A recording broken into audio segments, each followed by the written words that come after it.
Welcome to On the Edge, brought to you by Elite Sales Edge with your host, Stephen Brown. In the series, Getting to Know Your CXOs, we'll be diving deep into conversations with various C-level executives. We'll explore the formidable challenges they encounter, the critical decisions they make, and the lessons that have left a lasting impact on them. Sit back and prepare to gain some insightful knowledge from the leaders who shape the business world.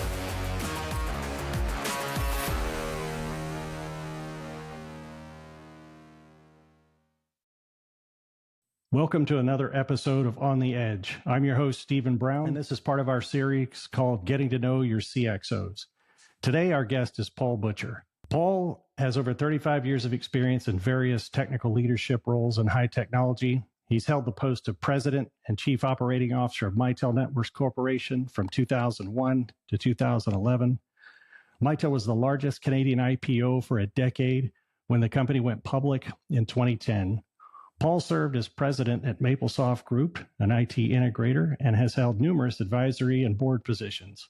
Paul co-founded Hosted Biz, a cloud IT company that saw prolific growth and became the fastest growing cloud vendor in the Canadian market. He also oversaw the acquisition of Hosted Biz by Opti Technologies, where he became CEO. Paul is a graduate of Reading College Technology in the UK. Welcome to the show, Paul. Great. Good to have us. Really looking forward to it, Steve. Awesome. Well, I gave him the formals on who you are. If you want to take a few minutes and maybe give him the informal version of Paul.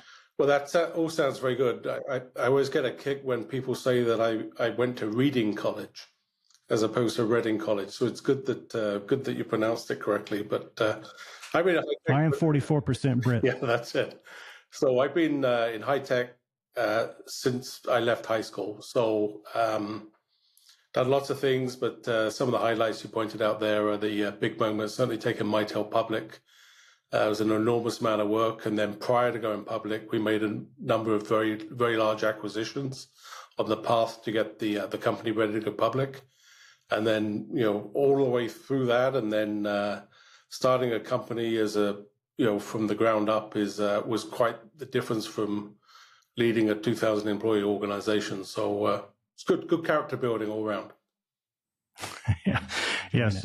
So thanks, Paul, for taking time with us today. I know you're busy, but so let's jump right into this. The first question I have for you is, what advice would you have for a person that's entering into their first C-level role? What advice would you have for them to get off on the right foot?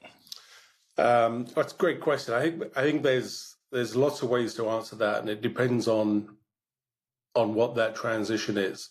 So if you were, a VP of an organization and you get promoted to CEO, it's a little different than if you're, a recently recruited CEO into an organization you've got no experience with, right? So I think the way you would approach that's, quite different, right? So the most likely is, you're promoted into a C-level role. So I think in those circumstances, it's not that it's not about winning against your fellow employees. That's the first thing I would say. So, if a bunch of candidates are being considered for that C-level role within the organization, and you ultimately are, awarded that role, no gloating, at the end of the day, it's business as usual. And obviously you need that management team to pull in the same direction you to be successful. So that's the first thing. I think it's really important that all your bridges with your management team are in place, and you do everything from day one to build that back from where it is, particularly if a couple of the other individuals are disappointed. And I've been in that role myself, and it's difficult, right? People question why you got the job, why they didn't get the job, and better to have the conversation than let it stew. So that's the first thing I would do. Obviously, if you've been promoted within an organization, you've already got a lot of ideas about what you would do, what changes you'd like to make, where the focus needs to be. So I think it's quite easy, to be honest, to just begin to put your hallmark on it with the rest of the team to create business progress. Very different if you're coming from the outside in. So if you're recruited as a C-level executive into a new organization, like you've got a lot of work to do. You gotta meet with all the people that ultimately report into you. You really should be meeting with the people that report into all of them as well, so that you're getting a very balanced view of what the issues are, and you're also making yourself open to it, open to being approached. So certainly culturally, I've always attempted to run a very open management team, and feel anybody can call me, email me, I'll reply to any employee. So creating that culture is pretty important. So it's the only way to do that is to make sure you're out meeting lots of people. Mm-hmm. And then, not to state the obvious, you really need to talk to as many customers as you can. There's no better temperature gauge of what the issues are than talking to all your customers. And you have to find a way to talk to them in such a way that conversation is not being managed by somebody else in the company, because they'll try and manipulate the answer to you. Right. Like you want the truth from your customers, you really do. And if it's horrible, then it's horrible. You just got to deal with it. Mm-hmm. Yeah, that's a consistent theme I hear from folks, whether they're a CEO, a CFO, COO. They want unvarnished talk from people, right? They don't want to, because they'll put their own filter on it over time after they hear enough things. But yeah, there's nothing worse than getting filtered, clean, processed information, and half of it gets tossed out from the side. I think. Yeah, and particularly if you're new to the role, because if you're new to the role, I think the natural reaction for your leadership team is to tell you everything's all right. It's okay. I got it under control. It's all good. Well, they might well have it all under control, but you know what? Take the time to make sure that the voice of the customer is really key. Yeah. You touched on something that's a good segue into the second question. That's about building a team. Having the right people around you on your leadership team is critical to the company's success and quite frankly, probably your own success. But what's your philosophy on building teams? When you're putting a leadership team together, what's your process for that? Well, I think I think that the number one criteria is that you have to get the emotional and personality balance right across the team. It's really more important than the core competence at each function that team has. Because if you get a team that's dysfunctional, it's going to really slow results. And I think that what I've learned over the years is there are a lot of people in senior management that are type A type personalities, and type A personalities generally get attracted to other type A personalities because we'll go get it together and it's going to be great. And my experience is if you get a team of all type A's, you're going to head to disaster very, very quickly. Yeah. So what you really need to do is you need to have a balance. You need some creative thinkers, you need some negative people.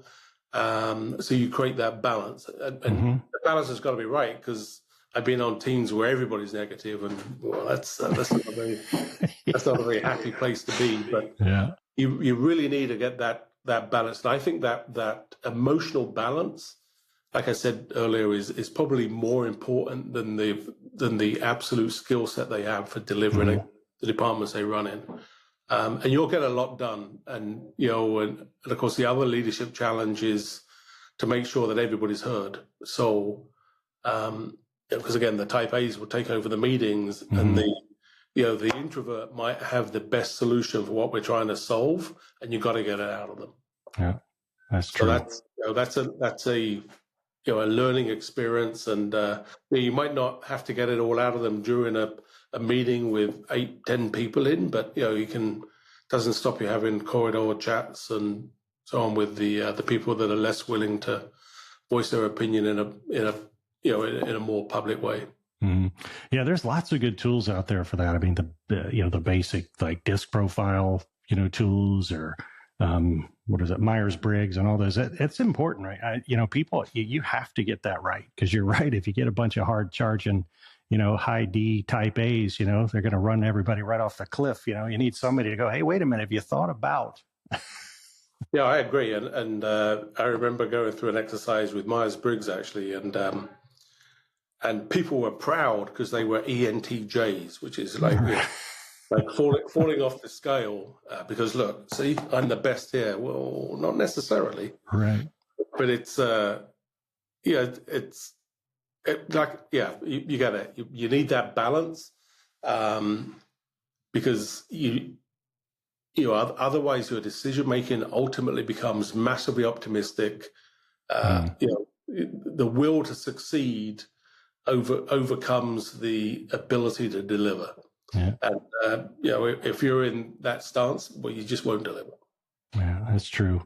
It's interesting. Like, I've been out of the military some, 36, 7 years, right? And even back then, it was clear. Like when we built, teams, your squads, you would purposely have a mix of people in there. We would do after actions reviews. We were constantly, okay, how did that go? What did we learn? How do we do it better?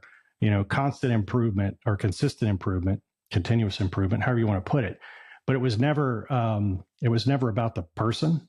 It was about what we were trying to get done and how can we do it better. So I think the more companies spend time investing in that, investing in people, getting the right team put together, I think is critical. And I also think that you don't, not everybody has to agree, because that's another dangerous, management philosophy, right? That it's like, well, the 8 of us, but Billy there doesn't seem sold on it, so let's not do it. Well, you need to work on Billy. If there's belief ultimately that it's the right thing to do, then Billy needs to get on board. Yeah, agreed. That's the other thing that you do need to give attention to, because it's too easy to just ignore Billy, and if he doesn't agree three times and he's out, right? It's just but Billy might be changing the plan just by 5 or 10% to reel it in a bit, and that reeling it in might be the difference between success and failure. So Billy's important. I mean, you could have healthy debate, while you're going through the process. Hey, this sucks. That's great. I don't like it. Okay, well, everybody's heard. We've all said our piece, but now somebody's got to make the call. We've made a decision. You might not like it, but this is what we're moving forward to. And I think that's important. It's clarity.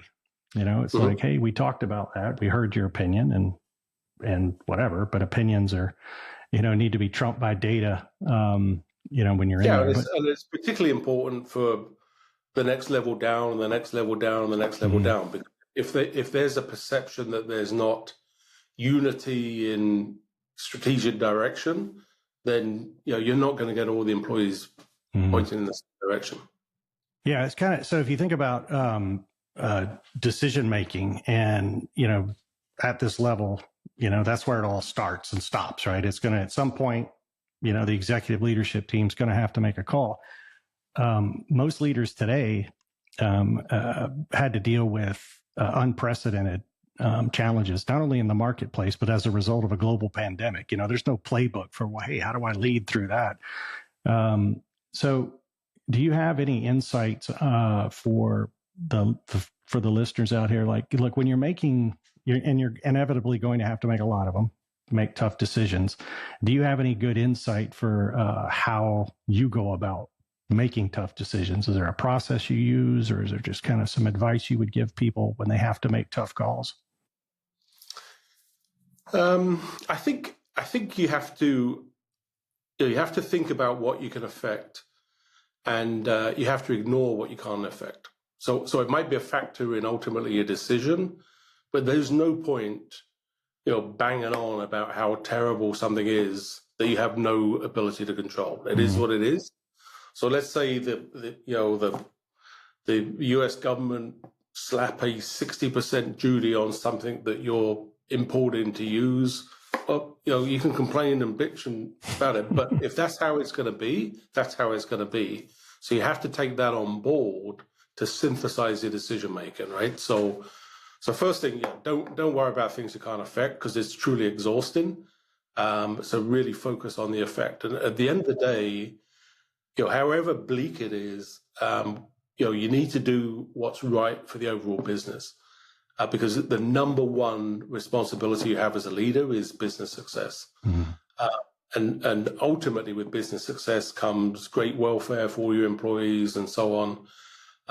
Which so I'm not saying that's not important. Obviously, it's important. But if everything is built around business success, all of that other stuff will come along. So, one of the regrets that I had in my career was the company was struggling for results. The market was very weak.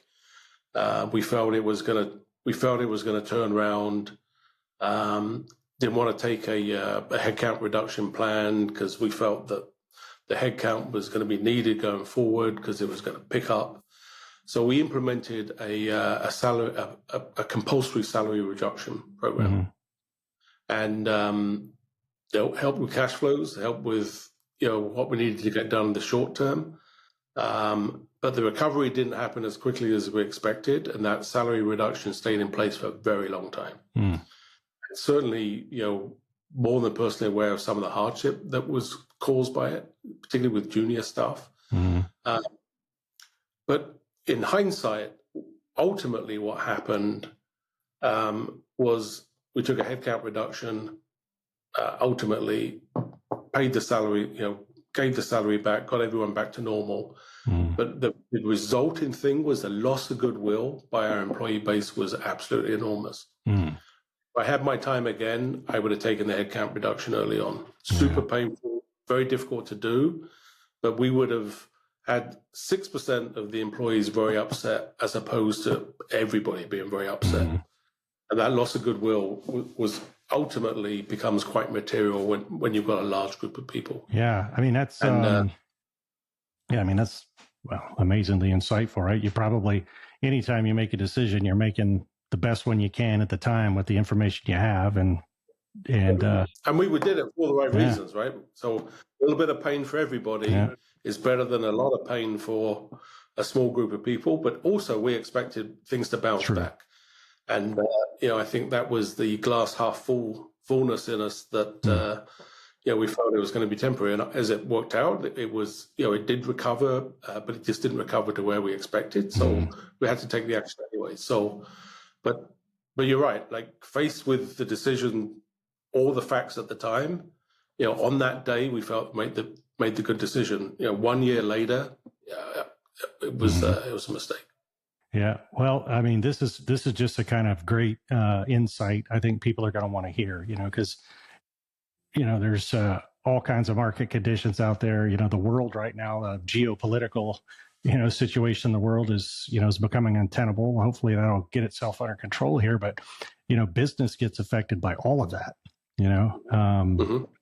supply chains, producer price index, all this other kind of stuff that ends up affecting business. It's not just a simple decision, right? Oh, we'll just take people out. Well, okay, well, maybe, but what impact is that going to have, but just to think through some of the different things that, could possibly happen, but then have insight from somebody who's sat in the chair, and so, hey, look, you might be in this spot. And those learnings, I think, are super valuable to pass on. Yeah, I think the other thing I've learned over the years is, most large corporations have very fat management rankings, and more effective to take senior management out than people do work. So first of all, they're more expensive. Generally, if you've got too many, the organizationally, it's very political. Yeah. So thinning it out reduces that as well. And my experience is you do some of that stuff, and the rest of the company is all applauding it. So I learned that lesson quite early on. So certainly every organization I've been associated with since, very flat management hierarchy. Yeah, I agree with you. I'm a big proponent of as flat as organization as you can make it with wide spans of control. Get as much decision-making power out to the edge of the business, as close, absolutely as close to the customer as possible. And then, your people know you've set the culture, you've set the guidelines, you've, people know what we're trying to do, so let them execute. But I'm with you. Like, too many layers, too much bureaucracy. It's no good. One of the things that in our world is it's very exciting to talk about, but it's probably a whole episode on its own. But I'd love to get your thoughts on AI. I know that's a huge topic, but as you're starting to look at it for even your own business, your customer's business, just what's your general, view on AI, and how do you see it impacting business in the near and maybe long term? Well, it's exciting. It's exciting and frightening at the same time. So, there's a lot of, very learned, very successful people that are sort of waving the flag of alarm about it, and what the long-term consequences are for mankind without getting super deep about it. So, I think there are some consequences, but time tells us that the winding stuff back just can't be done. So it is what it is. It's here, and from an operating perspective, in the as these solutions become available, I think it's going to be really exciting. We're already implementing ways that we can service our customers better. Customers can call us, ask questions. They get sent appropriate articles. So we can dissipate knowledge far better. We can resolve issues better. I think some jobs are quite easy to replace with AI. Accounts receivables, jobs like that. I think ultimately will become victim of machine learning and solutions. We're using it across. We're a cloud provider, and we're using it across our cloud for anomaly detection. Looking for early warning signs of cyber attacks or any denial of service attacks, because of this perpetual monitoring. And if you get alarms, you get multiple false alarms, you can train it to remove the false alarms. So you're just continually improving that ability. And frankly, there's no way we could have manpower that's sufficient to do what we can do with machine learning. Yeah, this is a little embarrassing to admit, because I was your vice president of systems engineering at one point, but it was interesting for me to learn. I started taking some courses, on AI, trying to educate myself on it. The term was coined in 1958. I was like, wait, what? Oh, yeah. Then you start thinking, well, hang on a second. How long have we been in artificial intelligence? But, it was founded up one of the Ivy League schools somewhere up in the Northeast. But that concept has been around for, decades. And, now the language models that are out, there's a lot of it that's just going to elevate a lot of folks. I think that it's going to free us up, to get focused on the work that really matters. Like, because I've gone in the ability to create content has just become, I don't want to say simple, but it's certainly way easier. Like, I could knock a paper out in a couple of days, get the framework and start tweaking it. Right.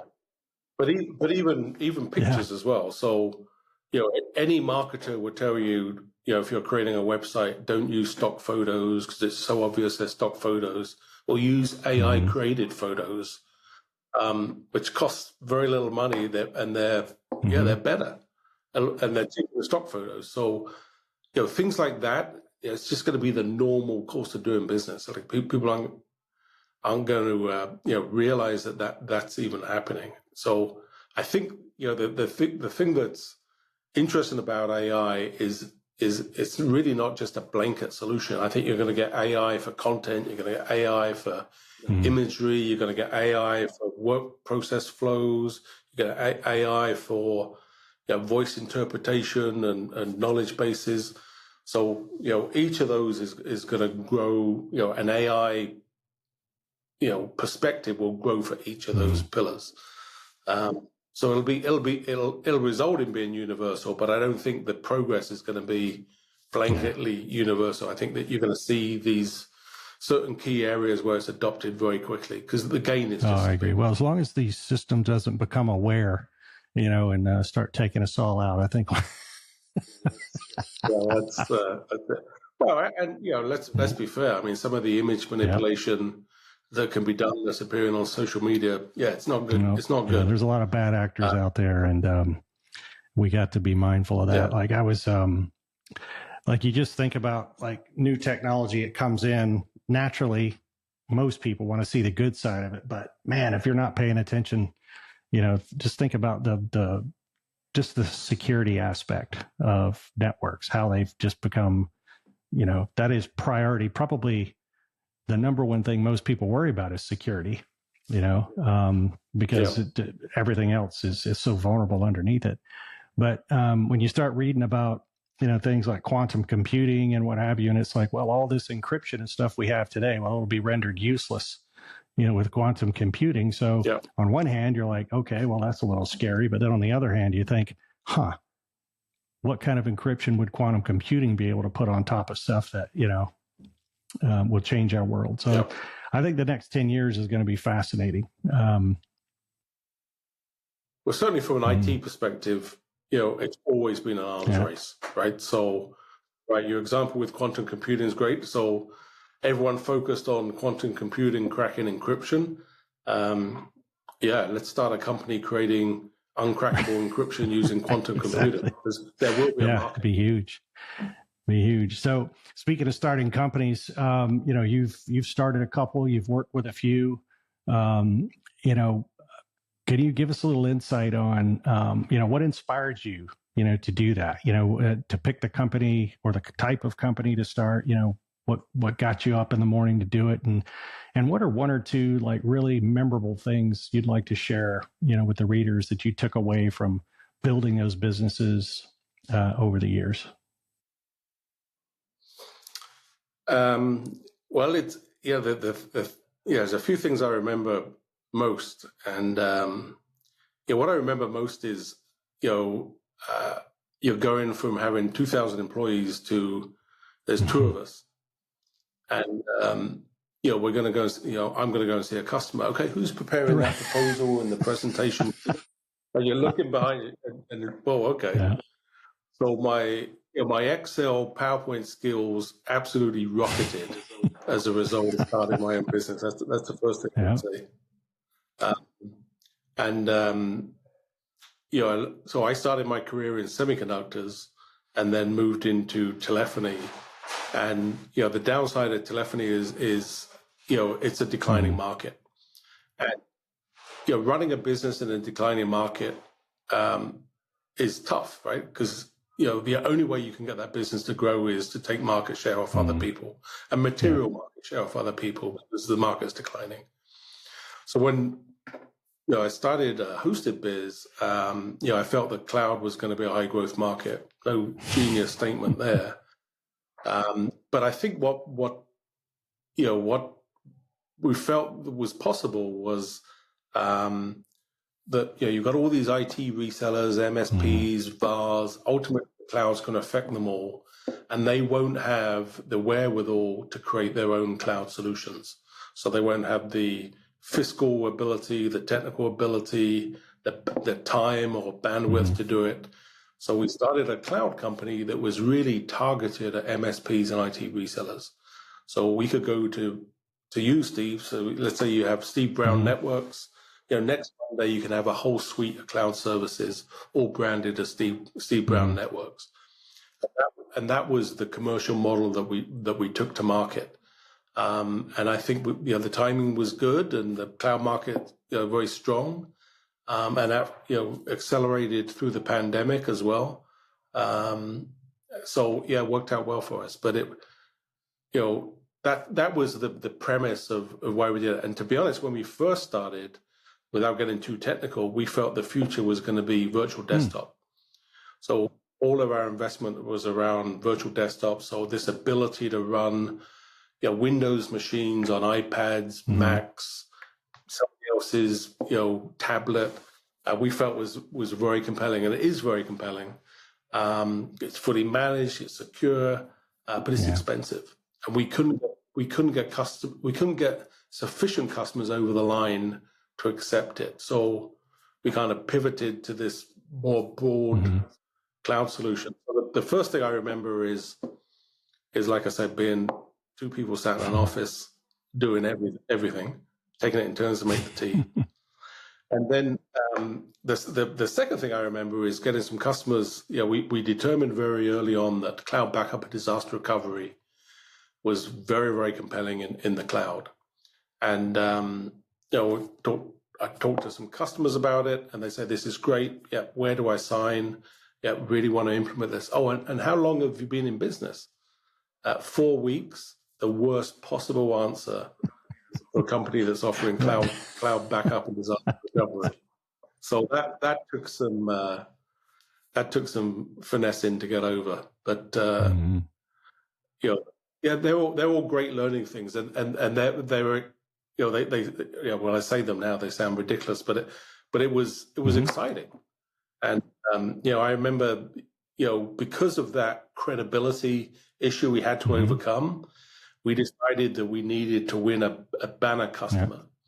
So what we could say is, instead of saying we've been in business for 4 weeks, we could say, well, this company is a customer of ours. So we picked a local brewery.